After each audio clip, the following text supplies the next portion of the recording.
자, 뭐 월요일입니다. 월요일이고 이제 태풍이 뭐 잘 지나갔고 우리는 또 부동산을 얘기해 봅시다. 그래서 오늘 뭐 뉴스 좀 주요 뉴스 좀 한번 점검해 봅시다. 일단 업계에서 조금 시끄러운 게 그 박선호 차관의 과천시 보유하고 있는 땅 외에 새로 또 논란이 되고 있는 게 있는데 강서구 등촌동 관련한 부지 내용인데 박선호 국토교통부 차관. 네, 박선호 차관 가족이 강서구 등촌동 일대 한 510평, 1681제곱미터의 땅을 가족 명의로 갖고 있더라고요. 이게 본인 명의로는 돼 있진 않은데 형이랑 누나 그리고 박 차관의 부인 이렇게 3명이서 지분을 나눠 갖고 있는데 이 부동산이 2017년 12월에 박 차관의 그 부친 아버지가 증여한 땅이라고 하더라고요. 근데 이게 지금 논란이 되고 있는 부분이 여기가 이제 준공업 지역 개발 방식으로 이제 사업을 진행하는데 박 차관이 보유하고 있는 부지가 이 특혜 의혹을 받은 거 아니냐, 뭐 이런 특혜를 받은 거 아니냐 이런 의혹이 나오고 있거든요. 이 땅이 중공업 지역인 모양이죠? 예, 서울의 뭐 대표적 중공업 지역 중 하나인데요. 근데 국토부가 지난 5월에 그 주택 공급을 위해서 준공업 지역 규제를 풀어서 공공융자를 지원해서 그 땅에 주상복합이나 오피스텔 같은 거를 짓게 하겠다는 수도권 주택 공급 기반 강화 대책을 발표했었거든요. 지난 5월에. 일각의 보도에서는 이 박 차관의 부동산이 이 대책의 혜택을 받는 것 아니냐 이런 지적이 나왔었고요. 그래서 뭐 그쪽 해명은 뭐가 있을까요? 그래서 일단 그 내용이 나가고 어젯밤에 국토부에서 입장문을 발표를 했는데 일단 가장 큰 핵심이 이해충돌 여부이지 않습니까? 국토교통부 박 차관이 입장문을 내놓은 거를 보면은 이 중공업 지역을 활용하는 사업이 대기업 등의 대규모 공장이 이전한 부지를 대상으로 하는 거기 때문에 본인 가족이 소유한 소규모 공장 부지 500여 평은 대상이 될 수 없습니다. 이렇게 입장을 내놨거든요. 그리고 제가 이거 국토부에 한번 확인을 해보니까 이 사업을 진행하려면 지구단위 계획 수립을 해서 진행을 하는데 이 소규모 공장 부지가 500여 평이라고 했는데 그럼 이게 기준이 어떻게 되느냐, 이게 500여 평이 소규모인지 아닌지 이게 따로 기준이 있냐 물어보니까 3000제곱미터 이상이 돼야 된다고 하더라고요. 그 지금 하반기에 서울시에서 이제 시범사업 공모를 해서 이 사업을 진행을 하는데 거기에 대상이 되진 않는다 입장을 일단 내놓긴 했습니다. 계속 시끄럽네. 네. 오케이, 또. 그 분양 관련한 이야기인데 그 김현미 장관이 이제 청약을 연끌하지 말고 좀 청약이 나오는 거라든지 그런 걸 좀 기다려라 뭐 이런 언급이 한 이후에 이번 주에 서울 분양 물량이 제로인 것으로 나왔는데요. 이번 주? 예, 이번 주 서울에서 청약을 받는 아파트 단지가 한 곳도 없고요. 근데 문제는 이게 인간택지 분양가 상한제 시행 이후에 8월 마지막 주에도 힐데사임이라고 힐데사임 1000호 거기 한 군데 나왔고 9월 첫째 주에는 신목동 파라곤 각각 한 주에 한 건씩 나왔는데 이번 주는 분양 물량이 아예 제로로 되면서 결국 이 분양 물량이 계속 급감하는 현상이 실제로 나타나고 있는 것 아니냐 이런 얘기가 나오는데요. 특히 9월의 경우 신목동 파라곤 외에 아예 한 건도 없다고 조사가 나왔고요. 문제는 이게 결국에 올 연말까지도 이러한 현상이 계속될 거다 뭐 이런 이야기가 나오는데 민간기관 조사에 따르면은 10월에는 3000가구가 예정돼 있고 11월 1500가구, 12월 1900가구로 예정 물량이 잡혀 있는데 대다수가 상한제 적용받는 재건축 재개발 단지라서 분양 물량 숫자가 이것보다는 훨씬 더 적게 나오지 않겠느냐 이런 전망이 나오고 있습니다.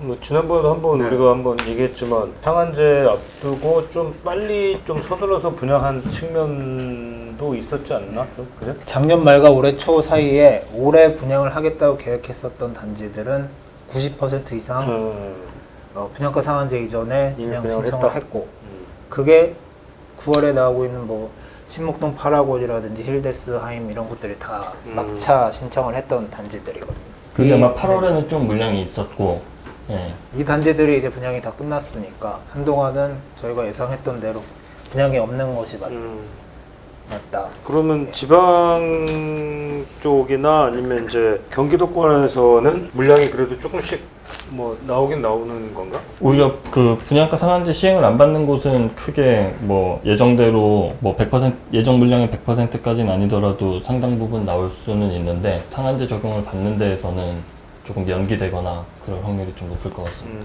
분양가 상한제는 서울과 경기도의 일부 지역에서만 지금 적용이 그렇죠. 되고 있습니다. 다 되는 건 아니고. 네. 오케이. 그럼 이거는 뭐 앞으로 연끌해서라도 하고 싶어도 못하겠네 이제. 물량이 있어야 뭐 어떻게 해보지. 그리고 허그에서 나온 자료가 하나 있는데 허그라 하면 주택도시보증공사에서 나온 건데 그 보증금 못 돌려주는 집주인이 올해 엄청나게 많이 늘었다고 합니다.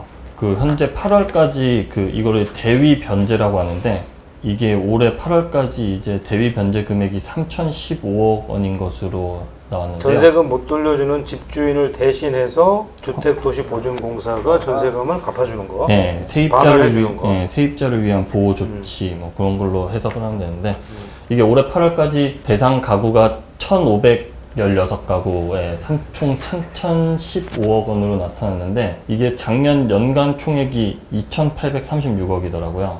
이미 8월까지 집계된 금액만으로도 작년에 이 금액을 넘어선 것이고요. 그래서 대위 변제가 늘어나는 이유는 뭘까?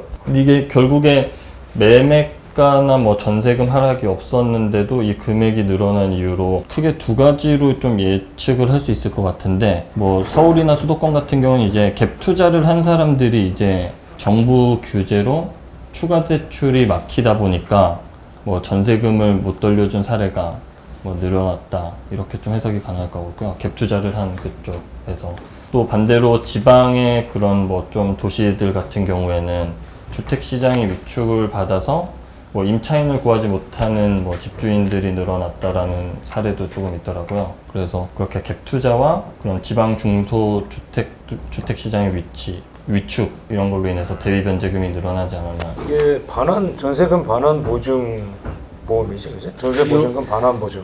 이 보증보험의 가입 금액 자체가 늘고 있는 추세라서 사실은 그런 측면도 있을 이게 거예요. 보증보험 가입 증가 때문에 대입변제도 전형적으로 늘어난 거 아니냐 이렇게 생각할 수도 있는데 그것도 있지만 이 보증보험 발급 금액과 보증사고 금액을 각각 따져봤을 때 지난해 1년 동안 30조에서 올해 지난달까지 22조까지로 약간 늘어나는 추세인 것 같긴 한데 사고 금액 자체가 작년 한 해 동안 3,442억 원에서 올해 지난달까지 3,200억 원으로 보증금액 가입 금액을 늘어난 걸 고려하더라도 올해 그 사고 금액이 늘어난 것은 맞는 것으로.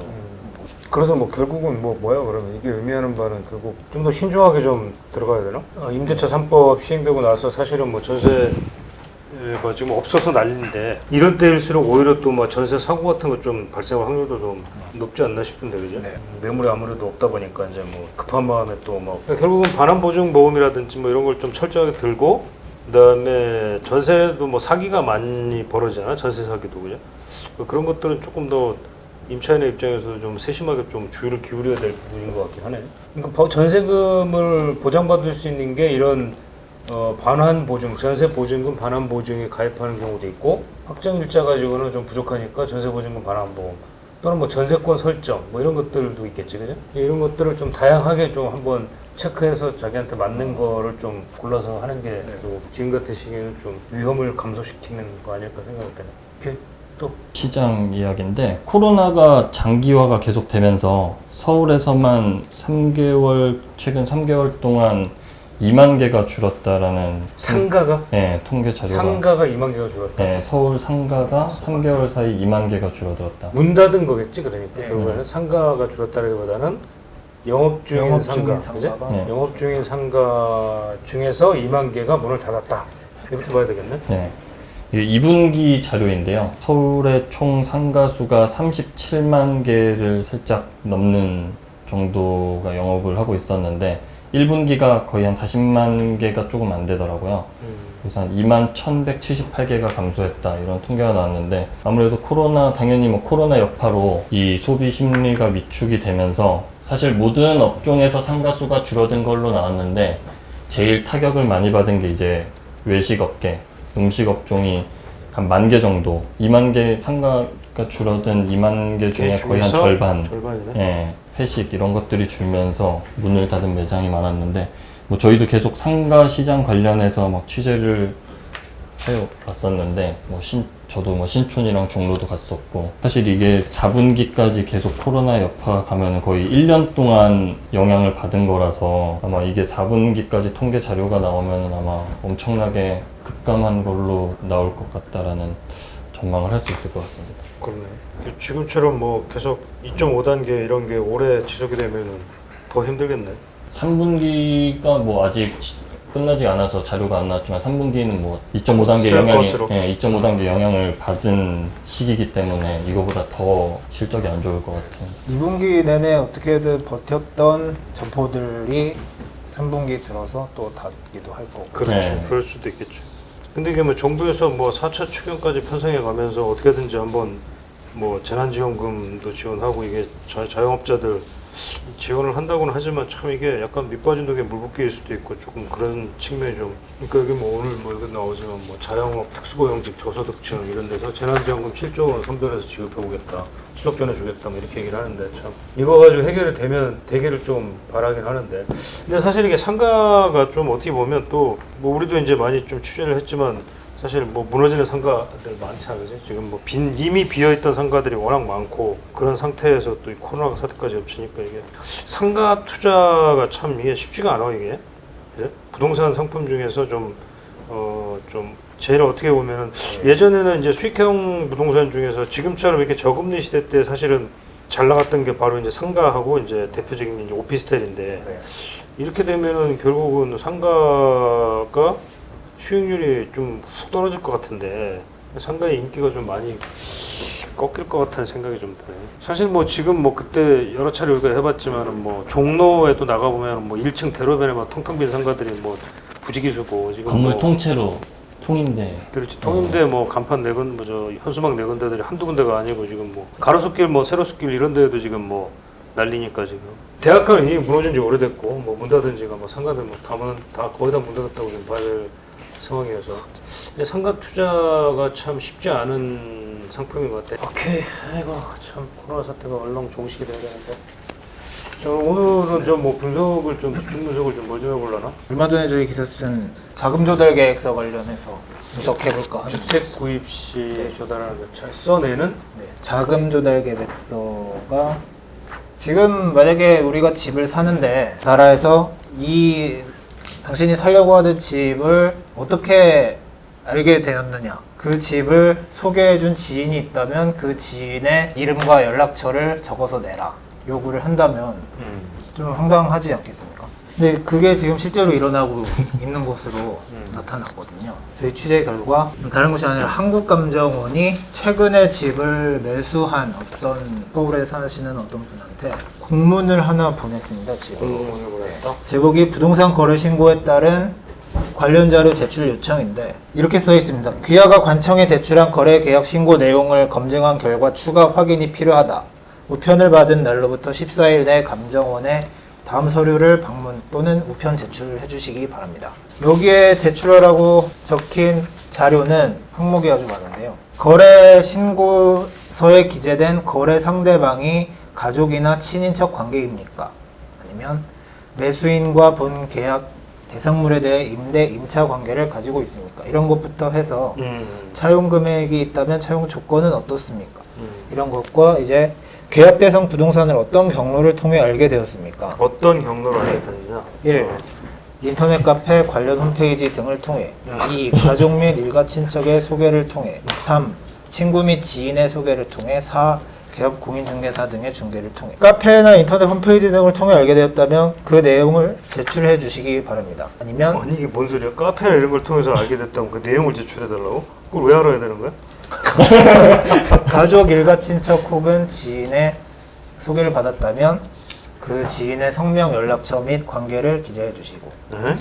중개사로부터 중개를 통해 알게 되었다고 하면 개업 중개사의 상호와 연락처를 기재해 주십시오.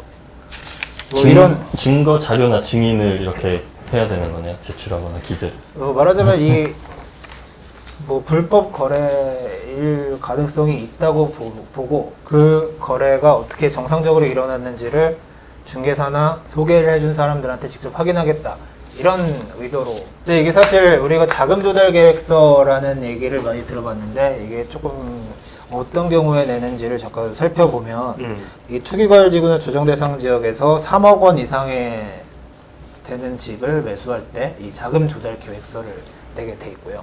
투기과열지구에서 현재 9억 원이 넘는 집을 사게 되면은 이 자금 조달 계획서에 들어가는 자금 조달 계획을 증명할 수 있는 증빙 서류.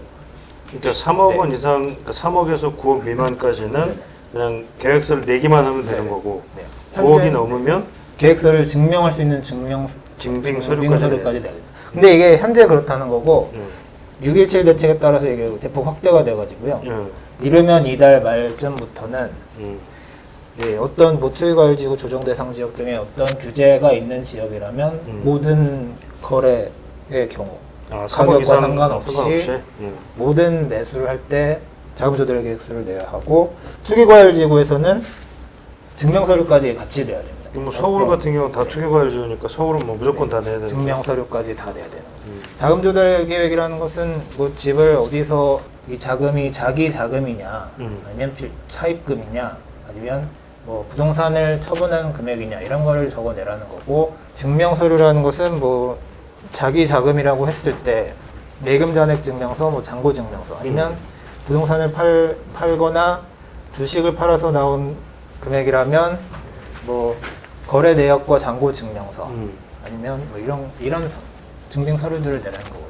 근데 어디에서도 부동산을 소개해준 사람이 지인이면 지인의 연락처를 내라 이런 말은 사실은 우리 처음 들어보는 글쎄 금시초문이에요. 근데 이거를 감정원이 요구를 하고 있다는 것이 밝혀져서 저희가 그러니까 감정원이 이런 자금 조달 계획서의 어떤 검증 업무를 맡고 있는 모양이죠. 네.